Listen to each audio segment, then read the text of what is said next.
আপনারা যারা বাংলাদেশ কিংবা বিশ্বের যে কোনো প্রান্ত থেকে এই মুহূর্তে ইউরোপে আসতে চাচ্ছেন তারা সবাই একটা কমন প্রশ্ন করে থাকেন, আর তা হলো যে ইউরোপের কোন দেশ সবচেয়ে বেশি বাংলাদেশিদেরকে ভিসা দিয়ে থাকে।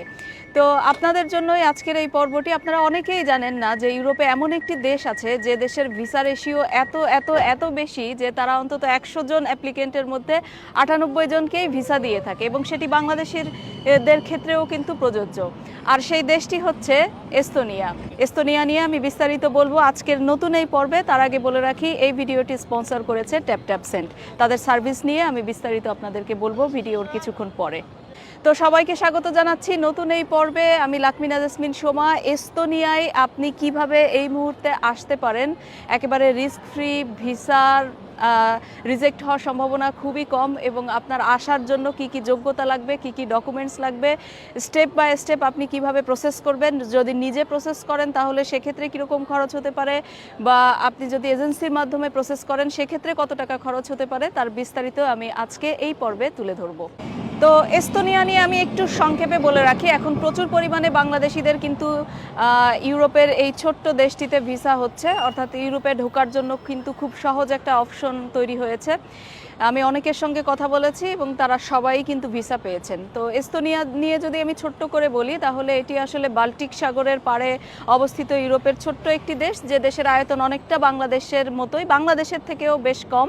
বাংলাদেশের 56,000 বর্গমাইল, আর এই দেশটার আয়তন হচ্ছে 45,000 বর্গমাইল।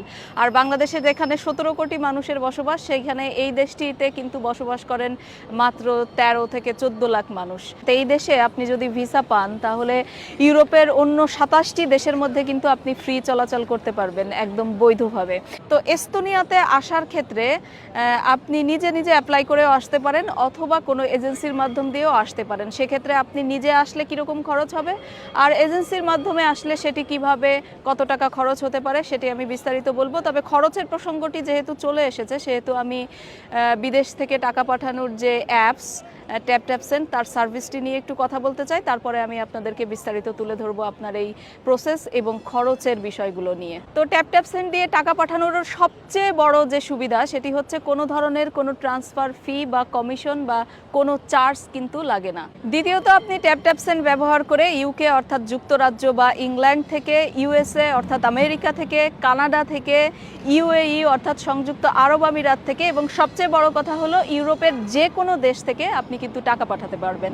তৃতীয়ত, অ্যাপসটা ব্যবহার করা খুবই সহজ। এ কারণেই বলছি যে আপনি এর মাধ্যমে কিন্তু বিকাশ, রকেট বা নগদ, এমনকি ব্যাংকের মাধ্যমেও টাকা পাঠাতে পারবেন।